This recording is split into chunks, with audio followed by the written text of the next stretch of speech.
Hello दोस्तों, नमस्कार and welcome back to YouTube channel. आज के इस वीडियो में बहुत ही यूज़फुल सर्विस के बारे में एक्सप्लेन करूंगी। उससे पहले जिन्होंने अभी तक हमारे चैनल को सब्सक्राइब नहीं किया है तो अभी जाके सब्सक्राइब कर लें।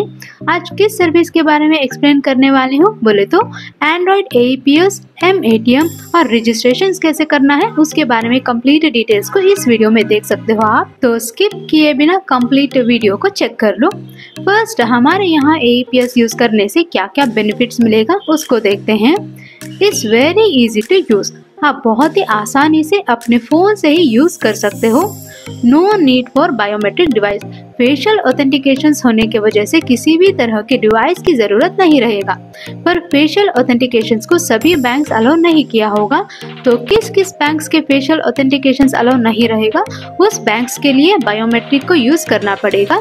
जो बैंक्स फेशियल ऑथेंटिकेशन अलाउ किया है उन बैंक्स की लिस्ट को दे दिया है मैंने, उसको चेक करके AEPS को यूज कर सकते हो।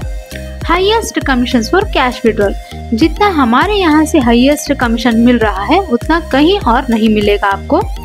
First time commission for balance enquiry, for the first time balance enquiry के लिए भी कमीशन मिल रहा है, वो भी सिर्फ और सिर्फ हमारे सेवा बंधु में। No limitations for the transaction, किसी भी तरह के लिमिटेशंस नहीं रहेगा, जितना चाहे आप उतना ट्रांजैक्शन करके कमीशन को ले सकते हो। No charges will be deducted, किसी भी तरह के चार्जेस नहीं रहेगा, फ्री ऑफ कॉस्ट में ही सारे सर्विसेज को यूज कर सकते हो। अभी फर्स्ट एंड्रॉयड में AEPS यूज कैसे करते हैं देखते हैं। उसके लिए फर्स्ट आपको प्ले स्टोर में जाके ये सभी ऐप को डाउनलोड करना पड़ेगा, नहीं तो ऐप लिंक को डिस्क्रिप्शन में दे दूंगी, वहां से भी जाके ऐप डाउनलोड कर सकते हो। इंस्टॉल होने के बाद ओपन कर लो। अभी इस तरह पेज शो होगा, यहाँ पे फोन नंबर पासवर्ड पूछेगा। अगर आप ऑलरेडी हमारे यहाँ रजिस्टर हो गए हो तो आपको पता होगा कि सेवा बंधु के ही same login ID and password को ही इधर एंट्री करना है, देन लॉगिन करना है बस। बाई चांस अगर आप अभी तक हमारे यहाँ रजिस्टर नहीं किया है तो कोई बात नहीं, इधर ही रजिस्ट्रेशन भी कर सकते हो आप। जस्ट रजिस्टर हियर के ऊपर टैप किया तो इस तरह पेज ओपन होगा। यहाँ पे जस्ट आपके name, mobile number, email ID, address, then password क्या रखना है उसको इधर सेट करके रिकन्फर्म कर लो। देन रजिस्टर के ऊपर टैप कर दिया तो आपके मोबाइल नंबर पे OTP आएगा, उसको इधर एंट्री करके सबमिट कर दिया तो हो गया, रजिस्ट्रेशन कंप्लीट हो जाएगा। देन यहाँ पे लॉगिन ID, पासवर्ड को एंट्री करके लॉगिन किया तो इस तरह पेज ओपन होगा।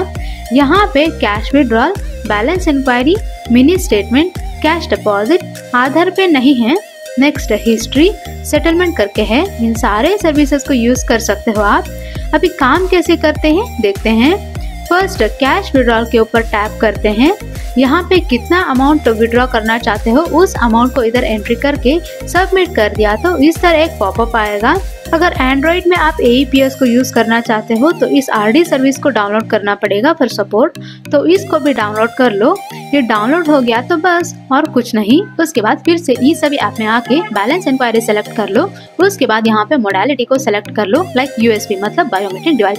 अगर आपके पास कोई डिवाइस है तो उसको कनेक्ट करके भी यूज कर सकते हो, नहीं तो फेस ऑथेंटिकेशन सेलेक्ट करके सबमिट कर दो। देन यहाँ पे आपके आधार नंबर मतलब जिसने रजिस्टर किया है उनकी, और डेली एक बार बायोमेट्रिक या फेशियल ऑथेंटिकेशन को देकर लॉगिन होना पड़ेगा आपको। देन यहाँ पे इस बॉक्स को चेक करके कैप्चर पे टैप किया तो बायोमेट्रिक या फेशियल ऑथेंटिकेशन ओपन हो जाएगा। वहाँ पे सही से कैप्चर करके सबमिट दे दिया तो हो गया, लॉगिन हो जाएगा। देन आपके या कस्टमर आधार नंबर एंट्री करके, बैंक सेलेक्ट करके, मोबाइल नंबर एंट्री करके सबमिट कर दो। देन यहाँ पे बायोमेट्रिक या फेशियल ऑथेंटिकेशन सेलेक्ट करके सबमिट देके यहाँ पे इस बॉक्स को चेक करके कैप्चर दिया तो बायोमेट्रिक या फेशियल ऑथेंटिकेशन ओपन हो जाएगा।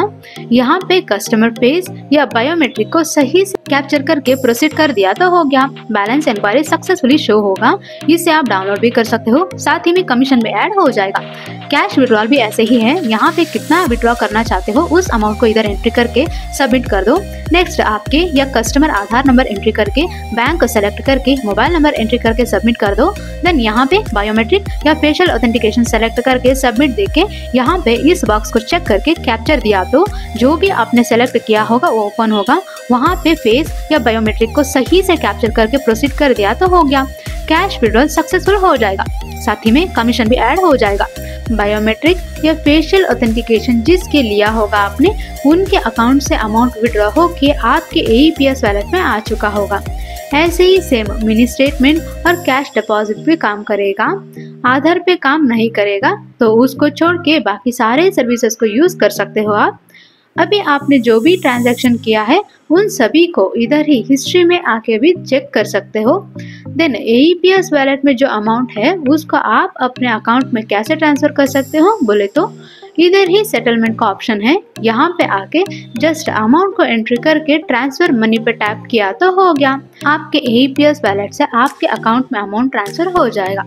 तो ये था AEPS में आने वाले सर्विसेज के बारे में जानकारी। आप भी अगर AEPS को यूज करना चाहते हो तो फर्स्ट हमारे यहाँ रजिस्टर होके देन AEPS को एक्टिवेट करने के बाद यूज कर सकते हो। साथ ही में कमीशन भी अर्न कर सकते हो। रजिस्ट्रेशन के लिए हो या AEPS एक्टिवेशंस के लिए किसी भी तरह के चार्जेस नहीं रहेगा, तो फ्री ऑफ कॉस्ट में ही रजिस्टर होके AEPS एक्टिवेशंस करके सर्विसेज को यूज कर सकते हो। ओके फ्रेंड्स, ये था AEPS और रजिस्ट्रेशन कैसे करना है उसके बारे में कंप्लीट डिटेल्स। इसके नेक्स्ट पार्ट में M-ATM के बारे में एक्सप्लेन करूंगी, तो मिस किए बिना उस वीडियो को भी चेक कर लो। और हमारे सेवा बंधु के बारे में जानने के लिए हमारे चैनल को सब्सक्राइब करें और जो ऑलरेडी अपलोड किया हुआ वीडियो को भी जाके एक बार चेक कर लो। अगली वीडियो में दूसरे सर्विसेज के बारे में एक्सप्लेन करूंगी। तब तक के लिए धन्यवाद।